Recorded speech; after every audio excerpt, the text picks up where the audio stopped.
Okay, so this is ELEC1 2019 question 9. So diagram shows the structure of an N-channel MOSFET. Now, as far as these MOSFETs are concerned, you need to know all the individual parts and some knowledge of how it works and how this relates to the circuit diagram of a MOSFET. So part A, label the N-type channel, the insulator, and the gate terminal. Now you need to know, as I said, every single individual part as far as this is concerned, and therefore you need to know that this top part here is the gate, and that the insulator is this part underneath the gate, and that the N-type channel is this channel here.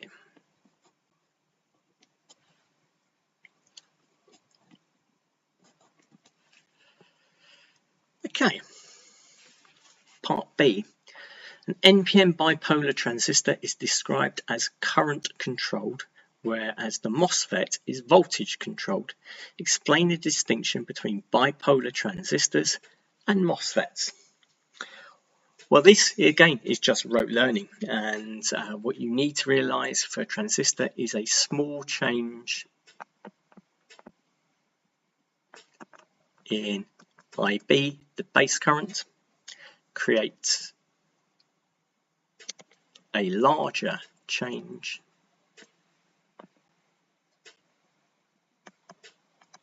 in IC, the collector current. Whereas for a MOSFET, it's a small change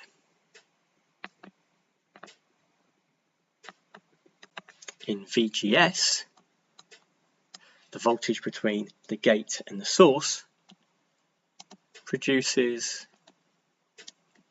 a large change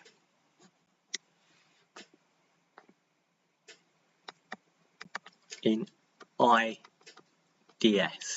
the current between the drain and the source. So one is dependent on current into the base, whereas the other is about voltage into the gate. Okay, part C. The part C is based around this particular circuit diagram, with a transistor with 3 LEDs and 2 resistors, one connected to the LEDs and one on the base of the transistor. And the student designs the following transistor switch subsystem to drive a set of 3 high-power LEDs controlled by a logic system. Each LED has a forward drop of 2.5 volts and a maximum forward current of 250 milliamps when lit. Calculate the value of the resistor R needed to protect the LEDs when they are fully lit. In your answer, give both the ideal value of the resistance and the actual E24 resistor value you would use. Assume 0 collector emitter voltage when the transistor is switched on. Okay, so where do we start with here? Well, we need to realize the 3 LEDs are in parallel, so they've got identical voltages. But we also need to realize that when fully lit, the current through that resistor is the sum of the currents from the 3 LEDs. So if we were to actually label this, we've got 250 milliamps here, we've got 250 milliamps here, and we've got 250 milliamps here. But at this junction here, all of those add together. And so what we have flowing down through the resistor is 750 milliamps. Now, we're working out resistance, so we know that the calculation is going to be resistance equals voltage divided by current.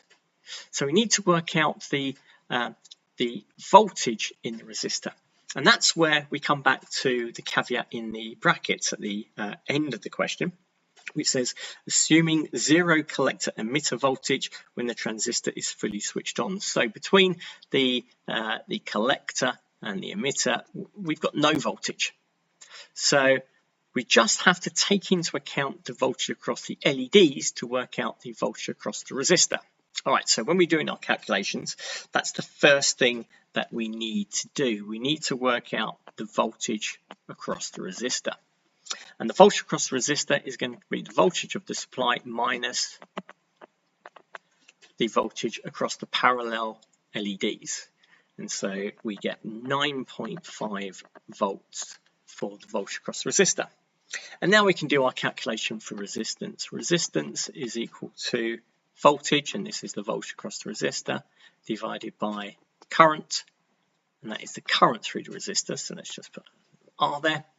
And so that is going to be 9.5 over 750 times 10 to the minus 3. And that gives us an answer of 12.67 ohms. Now the big question, and you'll see this in lots of ideas, is do you go for the resistor value above or the resistor value below? So do we go for a 12 ohm resistor or a 13 ohm resistor? In this particular example, we're going to go for a 13 ohm E24 resistor. You might ask why, and the reason is that if we go lower, then the theoretical current in each of those individual LEDs could be bigger than 250 milliamps. And that's what we don't want. We don't want to exceed their maximum current rating, and going to a lower resistance value would do that. Okay, part 2. The input of the transistor switch is connected to the output of a single logic gate, which can source currents up to 5 milliamps. The transistor has a current gain HFE of 100. Assess how well this switching subsystem will perform the task of controlling the LEDs. Justify your answer with appropriate calculations. So it's important we've got to do calculations. So in our circuit diagram, what we're saying is essentially that this value over here, the input, is 5 milliamps. And that means that IC is 5 milliamps. So we've got 5 milliamps here. Now, because of the current gain, that is going to be multiplied by whatever the current gain, which is 100 in this particular example, to create IC. So we can do that calculation that IC equals IB times HFE, which is going to be 5 times 100, which equals 500 milliamps. And now we need to think about, is that enough? Because what we want is, and the question we're asked is, assess how well the switching subsystem will perform the task of controlling the LEDs. Well, the LEDs need 250 milliamps each, which means the value of IC needs to be 750. So what does this mean? Well, what it means is that the LEDs will not be fully lit. So therefore, LEDs not fully lit. Because individually, they only get 167 milliamps each if you've got 500 milliamps for IC. Okay, D part 1. A MOSFET switching circuit connected to the output of another logic system controls a 12-volt 60-watt heater. A MOSFET switching circuit does not need a gate resistor. Explain why this is so. So, for a transistor, you need a gate on the base, but for a MOSFET, you don't, and hopefully you know that. Now, the reason is that for a MOSFET, the gate has a very high impedance. So for MOSFET, gate has high impedance or high resistance, if you want to think of it by another means. And what does this mean? What it means is, consequently, it draws very little current.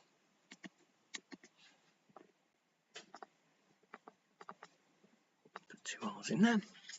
And what this means is that there's little heating of the MOSFET.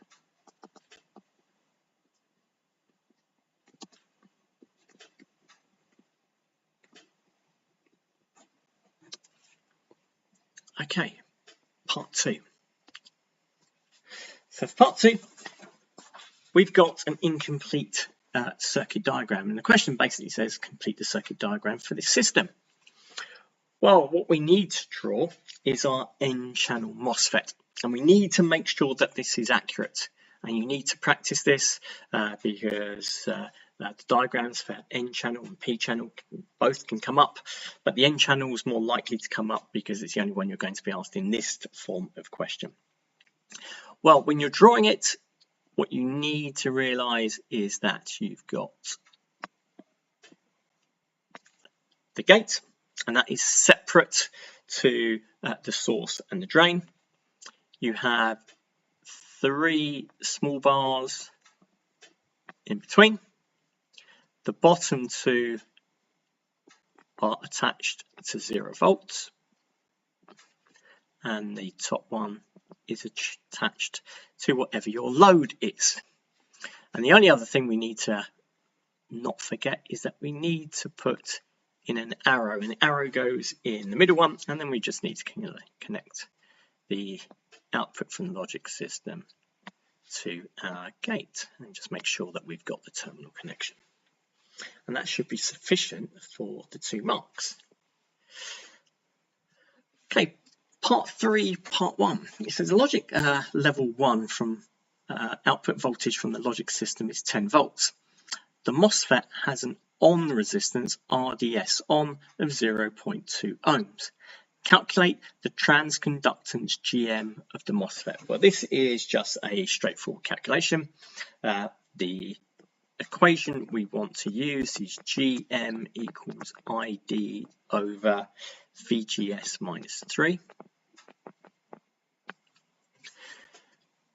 We've got the VGS value here, which is 10 volts. We're not using RDS on, but we don't have ID. So for ID, we need to go back to information that we were given previously in the question, because this is in order for this system to work, what drain current is required, and it's given by the values that we had in part D right at the very beginning. 12 volts and 60 watts. So ID is going to be power over voltage, and that is 60 divided by 12, which is 5 amps. So when we go to do the mutual transconductance calculation, it's going to be 5 divided by 10 minus 3, and that gives us 0.71, and then we must make sure that we put in the units, and this is a capital S for Siemens.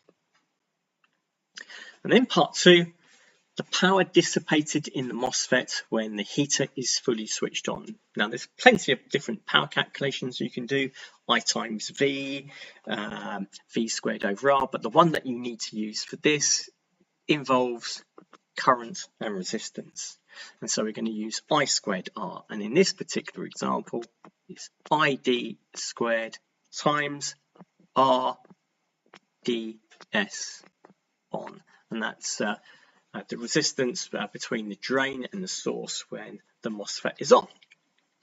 And so therefore we're going to use 5 squared from the calculation previously, and we're going to multiply it by 0.2, which is the value that we were given in the question, and that gives us an answer of 5.0 watts.